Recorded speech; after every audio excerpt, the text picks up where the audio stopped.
See all the moss on these roots here? This erosion has been fairly recent down here. See how clean this is? And then we get a little bit of moss. So this has been here a while. It's about 3 years probably since this part has been heavily scoured. So we know that maybe 3 years ago was when the last flood came through that was able to erode all this material. So by observing our physical legacies, like the erosion gully, and the biological legacies, the trees, the moss, we can learn a lot about our site. Here's a site in Michigan I was at a couple weeks ago. Now, who knows of trees that sprout in midair and drop roots sideways to go and then lean automatically? This tree trunk, trees grow straight up when they possibly can. So this tree probably sprouted from here, from a seed, and it was pointing straight up at one point in time. It was pointing straight up and growing to a certain size, and then the very soil that it lived in, fine sandy soil, blew away, and it fell over. So the prevailing winds coming from the left knocks this tree over. This happens to be a particular species of tree that will root readily from a branch. A lot of trees will do that. Willows, cottonwoods, poplars, basswoods, silver maple, sugar maple, not so readily. So what this did is, as it fell over, it landed on the soil surface. How do we know that this landed on the soil surface? Because there are roots coming out of here, and it needed to have soil contact in order to send down roots. So once upon a time, the soil was at this level here. Then a tree blew over, and see how it sent shoots up. Well, and when it blew over here, it probably landed right on the soil. The roots started to go down. Well, then the soil kept moving away. This is in the Warren Dunes State Park. And this soil is continuing to move stage right. There's all kinds of trees out there that are just like on these wicked stilts. It's really incredible. So by observing this, we know what kind of species will grow there, the temperature range, the prevailing winds. Obviously, we now see the kind of soil. What kind of damage are you going to expect? You're going to expect a lot of wind damage, a lot of sand blasting. You'll probably want to put up windbreaks. So automatically, we've just been told what to do on our farm or ranch by looking at the physical legacies around us. And what we can see here is an old stump. This happens to be an oak stump. Well, oaks live, they're born out in the open. They're a fire-dependent species. So this was probably in a similar era as the sugar maple. It was probably pre-sugar maple on my site. This is actually on my site, New Forest Farm. And it grew up, and then for some reason it was removed. And this has a really jagged stump. I don't know if this one was cut or if this one just got old and fell over. But I bet you it was removed approximately these many years ago. And knowing how fast the trees grow on this site, it was probably 30 years ago that this tree was removed. So if that tree was removed, these little trees, cherry trees are all black cherry. They have a cherry pit. You guys know what a cherry pit looks like. Cherry pit, if you throw it into the grass, is able to wiggle its way all the way down the grass, and it can sprout in a heavy sod. And because it tastes bitter, has smells like almond essence. I think is it cyanide or arsenic? Somebody help me with that. They were able to get established. So there was grass around this oak tree when these little cherries somehow were able to sprout. Well, then 30 years ago, the oak gets removed, and we have this little understory. We have hazel and hawthorn bean coming up, all this brush, and the grass has started to fade. We've got some raspberries in there. What else do I got for evidence going around over here? There's some high bush American cranberry. And so what we just learned here is a short-term 30-year history from a grassy savanna to closed canopy forest. And this is a great one. This was also at Warren Dunes. They cut this tree down and painted the stump with a antibiotic because they have oak wilt in the area, and they're trying to kill all the oak wilt disease that they possibly can. And what I thought was so great is this is a little cherry tree that sprouted in the stump. Now, sometimes a tree will, if you see the ground line above ground level significantly, it will have had a seed landing on a stump. And then this tree starts to grow as the stump is rotting. And so the ground line may be like, this is like 2 feet off the ground. The ground line of this cherry tree eventually will be 2 feet off the ground as this oak stump rots away. And I went looking for one. There was one particular tree that I had that had these stilts going into the ground that I removed the trees around it 20 years ago, and it was growing in a stump. Well, the stump rotted away, and so there was this tree on stilts. I went to go find it today, and I couldn't find it. This is an interesting photograph right here. Restoration agriculture. We know oaks will grow to giant proportions here. We also know Solomon seal, fall Solomon seal as a ground cover plant. We got dandelions. There were a lot of ramps in the area. Over here is pawpaw. These are pawpaw. Obviously cherries. Let's base an agriculture around some fagaceae, maybe chestnut, maybe oak. That's fine. Let's have these ground-growing plants. These Canada Mayflower in there.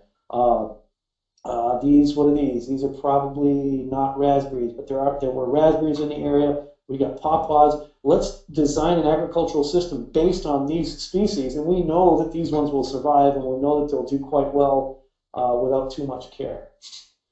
Some things we want to observe in trees.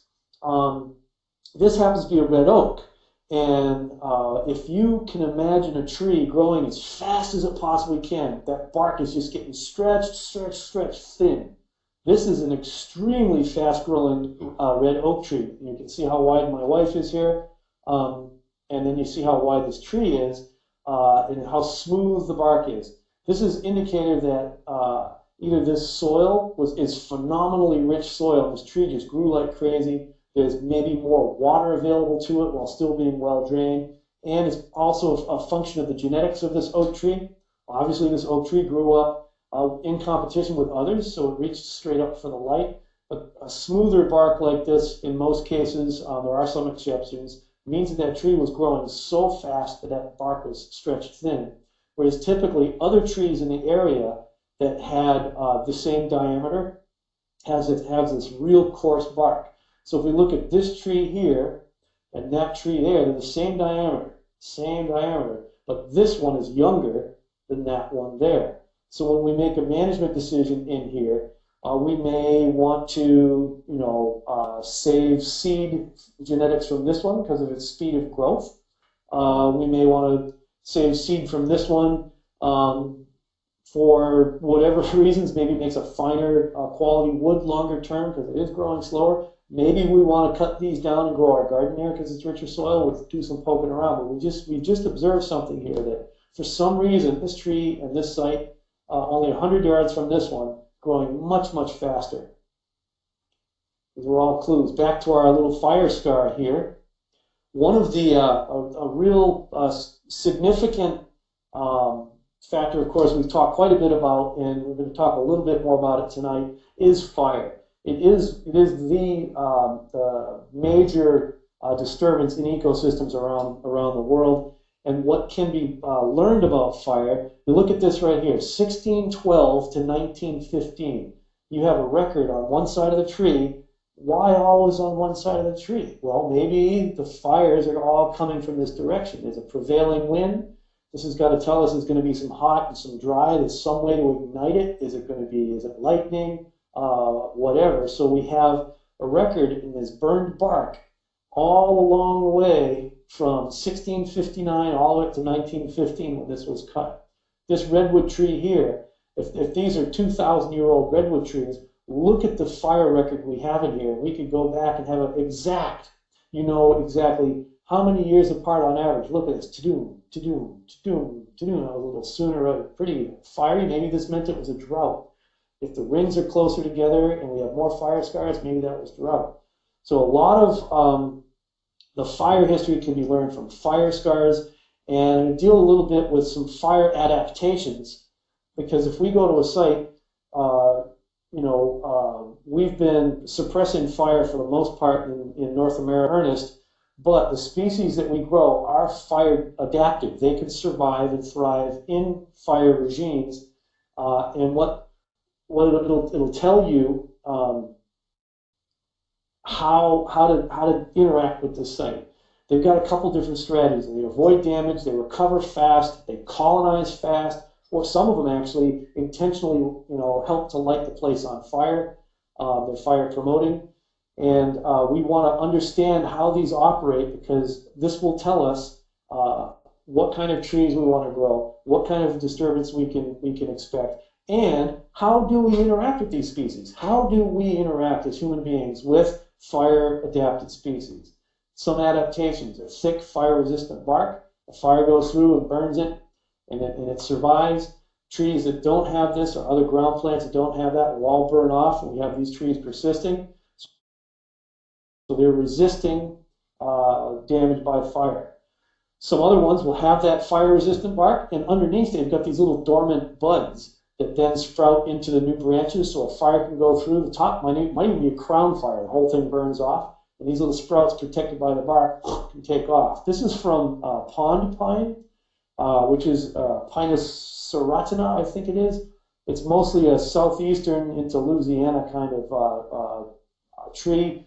Very fire adapted. It's pretty amazing in some of its strategies. It has a number of these different strategies, from these epicormic sprouts, epicormic just below the skin.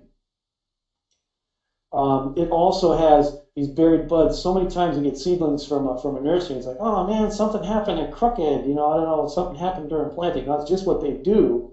Because if you imagine that the seed lands on the ground, and it does this on purpose, sends out this little basal crook, and underneath there's buds. So if a surface fire goes by, it doesn't burn that, because these little buds in the crook are protected to a certain extent from a light surface fire.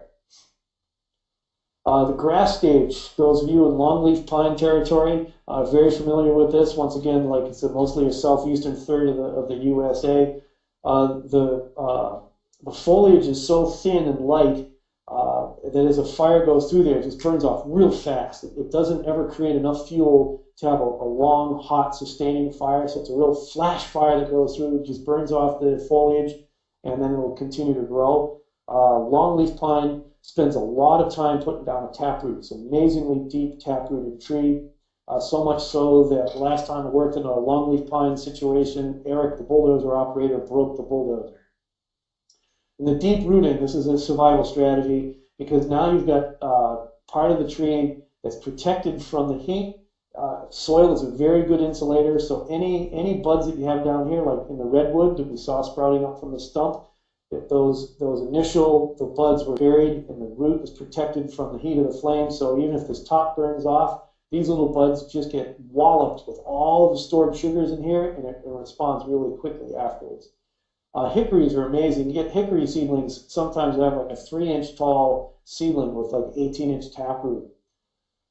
Another fire response is a rapid juvenile growth. Here's longleaf pine again. Once it spends a number of years putting down its taproot, it just grows like crazy. 3-4 feet sometimes at first when it's young. Anytime you see super rapid juvenile growth in plants, it's typically a fire adaptation response. Another thing is fire-resistant live foliage. The ones I'm most familiar with are things like aspen. Oaks are to a certain extent too. You can run a fire through oaks, and their leaves just they get all withered and warped, but they don't die. And if you're doing any landscaping around your house, you want to protect your house, and you're in a fire-prone area, like hello Colorado people, New Mexico, etc. Look up fire-resistant landscaping and select all these different plants. And that's a great way to have both a beautiful landscape and fire protection at the same time. So by observing nature, we get clues as to how to interact with it. Branch habit. Many tree species are self-pruning. As they grow, they create a little shade, and enough shade kills the lower branches, and the branches drop off right away. And so now if any kind of grass fire were to start out here and come roaring in, there's no ladder fuels to bring the fire up into the top of this tree here. Back here, we see a double combo. We see a self-pruning habit. This is white pine back here. We see a self-pruning habit combined with browse.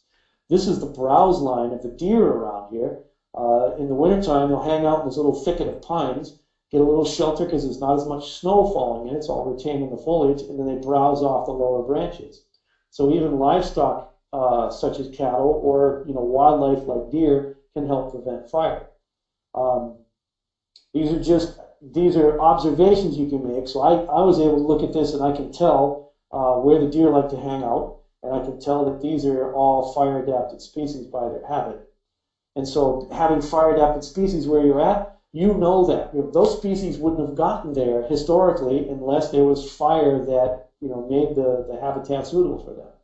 Another adaptation of fire adaptation is rapid foliage decomposition.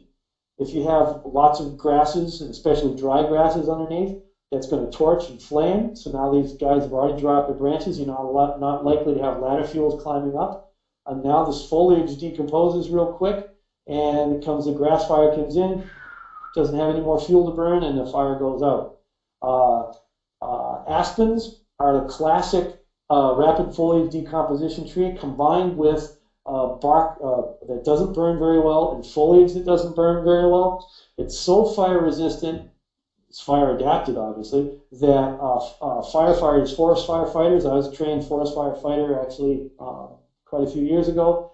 One of our goals was to create fire lines and intentionally steer forest fires towards the aspens, because you know if you have a forest fire roaring along, you send it to the aspens, it'll go to the aspens and it'll peter out because it runs out of fuel. Rapid recovery strategies. Here's stump sprouts, basal sprouts. Once again, oh wait, here's a power vortex, look at that. Root suckers, these are all ways that after a fire, the tree can recover real quickly afterwards because it's got a large root full of all the stored energy from before that restarts that growth as fast as it can. Here's an interesting tree. This is a beech tree, American beech, European beech, South American beech. They're a late succession tree. The parent tree itself, this guy right here, is rather thin bark, and it doesn't burn from the fire, but because it has such thin bark, the parent tree will die. But that's okay, because what it's doing is it's setting up a strategy. These guys will grow underneath oak trees. They'll grow their foliage right through the oak trees and eventually shade out the oak trees and kill the oak trees. There are both competitive effects in forests, and there are also collaborative effects observable in forests. But one of the things with the beech, as the fire goes through here, these leaves don't decay actually very quickly. So what will happen is the fire will come in, it'll come through, and it'll kill the parent tree, and then immediately from the bottom, it's like the hydra. You get like a zillion, this is beech right here, a zillion little beech trees coming up. So after the fire goes through, they'll sacrifice the top, and then the sprouts can come up. All of these are adaptations, fire adaptations.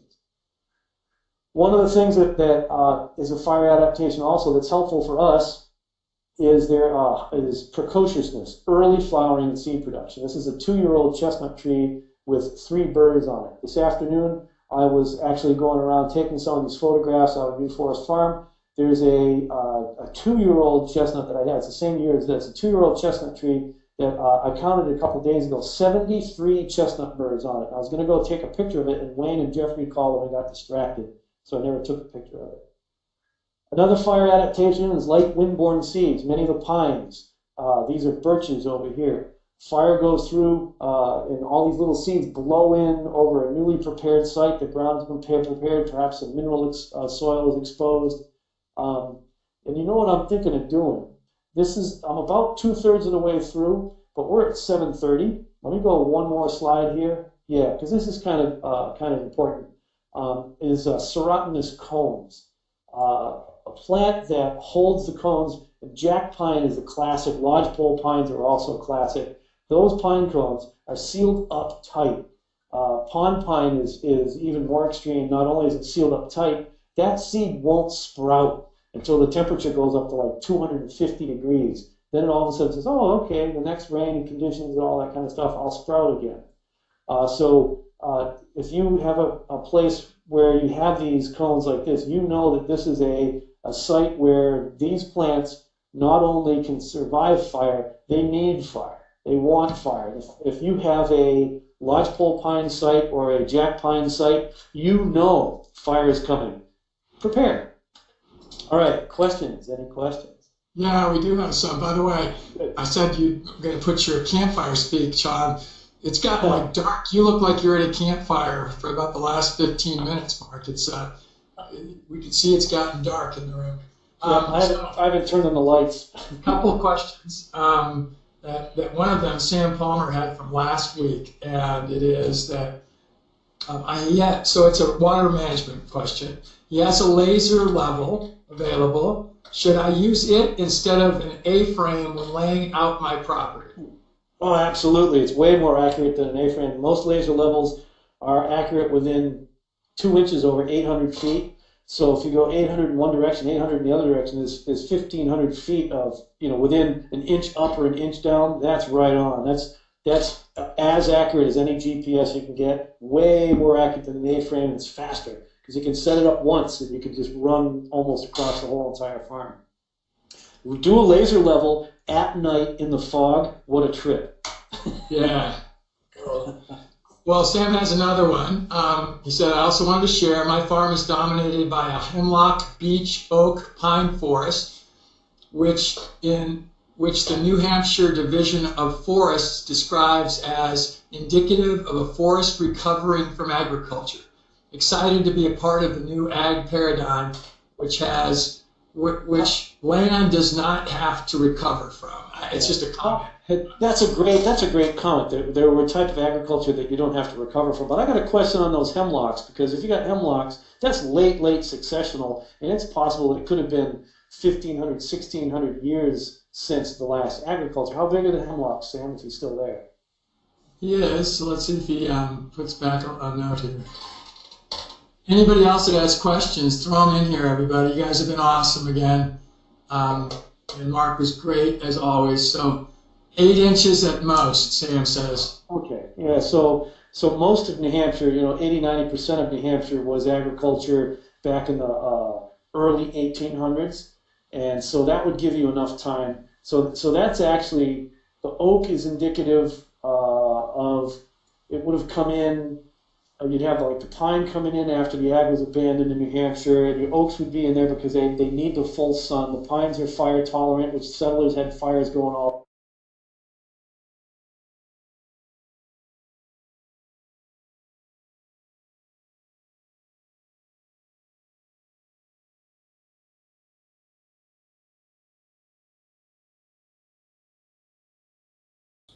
So, hello everyone. I see that everybody is still here.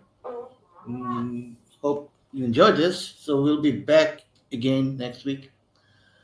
And just type in a 1 if you like this. And if you'd like to see more of Mark Shepard, send us a message, put a comment on the Eat Community website.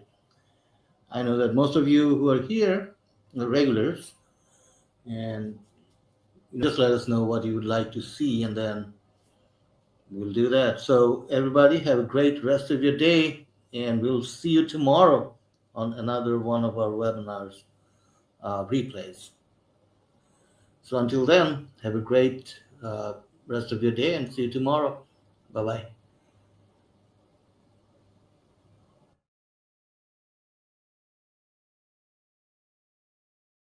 So, until then, have a great rest of your day, and see you tomorrow. Bye bye.